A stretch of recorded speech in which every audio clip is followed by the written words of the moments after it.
Welcome to CD tech channel. நம்ம இந்த வீடியோல எதை பத்தி பார்க்க போறோம்னா, நம்ம யூடியூப் சேனல் மானிட்டைசேஷன் பாலிசில வரக்கூடிய ஜூலை 15ல இருந்து ஒரு பெரிய மாற்றம் யூடியூப் கொண்டு வர போகுது.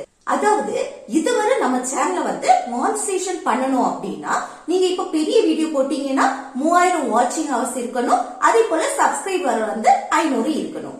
அதே இது ஷார்ட் வீடியோ போடுறீங்கன்னா 3 மில்லியன் வியூவர்ஸும், அதே போல சப்ஸ்கிரைபர் என்ன 500 சப்ஸ்கிரைபர். இது பெரிய வீடியோ போட்டாலும் சரி, ஷார்ட் வீடியோ போட்டாலும் சப்ஸ்கிரைபர் பொதுவா 500 இருக்கணும். அது மட்டும் இல்ல, கம்யூனிட்டி கைட்லைன்ஸ்ல இருந்து எந்த ஒரு ஸ்ட்ரைக்கும் வந்திருக்க கூடாது. அப்படின்னா நமக்கு ஈஸியா மானிட்டைசேஷன் கிடைச்சிடும். ஆனா இனி ஜூலை 15ல இருந்து, இனி வரக்கூடிய இந்த ஜூலை 15ல இருந்து நம்ம மானிட்டைசேஷன் பண்ணி எடுக்கிறது ரொம்பவே டஃபா இருக்க போகுது.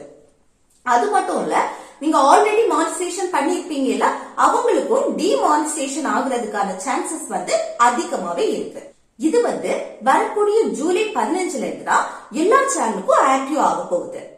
இந்த நியூ மானிட்டைசேஷன் அப்டேட்ல என்ன கொடுத்திருக்காங்கன்னா, இப்ப நம்ம வீடியோ அப்லோட் பண்றோம்ல யூடியூப்ல, அது ஒரிஜினல் கண்டென்ட்டா இருக்கணும். இப்போ நம்மளோட ஓன் வாய்ஸ் கொடுத்து பேசி இருக்கணும். ஒரிஜினல் கண்டென்ட்னா இப்போ நம்மளோட ஓன் வாய்ஸ் கொடுத்து பேசி இருக்கணும். அடுத்து நம்மளோட ஓன் கண்டென்ட்டா இருக்கணும். அப்படின்னா நமக்கு ஈஸியா மானிட்டைசேஷன் கிடைச்சிடும். அது மட்டும் இல்ல, நம்மளோட கண்டென்ட் உண்மையானதாகவும் இருக்கணும். அடுத்து இப்ப நீங்க காப்பி பேஸ்ட், இப்ப அடுத்த வீடியோ பார்த்து நீங்க அப்படியே காப்பி பேஸ்ட் பண்ணி நீங்க உங்க சேனல் போட்டீங்கன்னா அப்போ நமக்கு மானிட்டைசேஷன் கிடைக்காது. இப்போ அடுத்த வீடியோ போடக்கூடாது அப்படின்னு இல்ல, போடலாம். அது எப்படின்னா, இப்ப நீங்க அடுத்த வீடியோவை எடுக்கிறீங்க, அதுல உங்களோட வாய்ஸ், உங்களோட ஓன் வாய்ஸ் கொடுக்கணும். அது மட்டும் இல்ல, எடிட்டிங் அதுல நம்மளோட உழைப்பால இருக்கணும். கொஞ்சம் கண்டென்ட் எல்லாமே சேஞ்ச் பண்ணி அதுல நம்மளோட எடிட்டிங் கொஞ்சம் இருக்கணும்.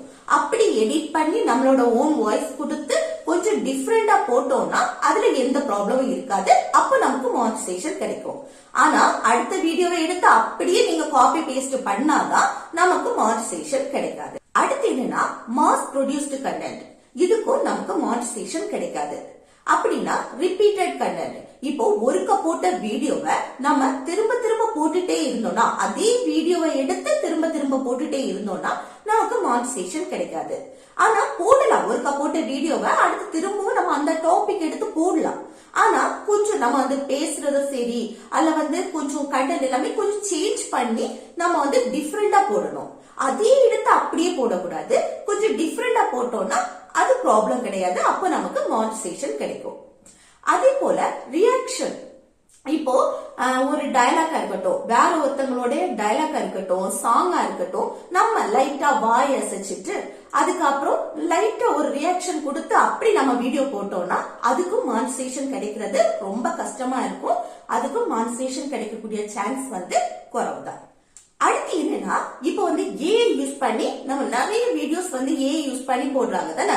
இப்போ ஏஐ எடிட் பண்ணி எல்லாமே கொடுத்துரும், அவங்க வீடியோ மட்டும் அப்லோட் பண்ணா போதும்.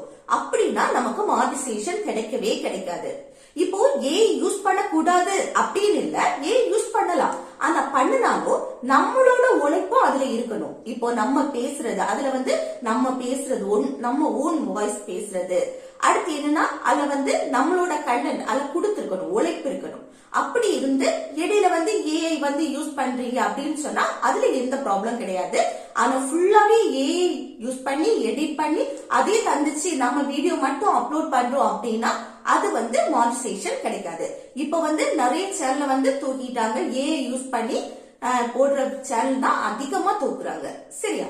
இதனால ஏஐ ரொம்ப யூஸ் பண்ணாதீங்க. ஏஐ யூஸ் பண்ணி போட்டாலும் அதுல உங்களோட உழைப்பும் அதுல இருக்கணும்.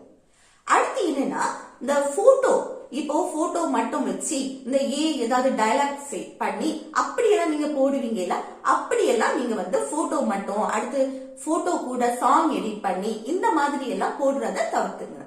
இப்படி போடுறதாலையும் நமக்கு மானிட்டைசேஷன் கிடைக்காது. இப்போ நம்ம போடுற வீடியோ எப்படி இருக்கணும்னா, மக்களுக்கு, ஆடியன்ஸ் பாக்குறாங்கல்ல, அவங்களுக்கு யூஸ்ஃபுல்லா இருக்கணும். அதே போல என்னன்னா, நம்மளோட ஓன் வாய்ஸ் கொடுத்து பேசுங்க. அடுத்து என்னன்னா, ஃபேஸ் காட்டி பேசுறது ரொம்பவே பெனிஃபிட்டா இருக்கும்.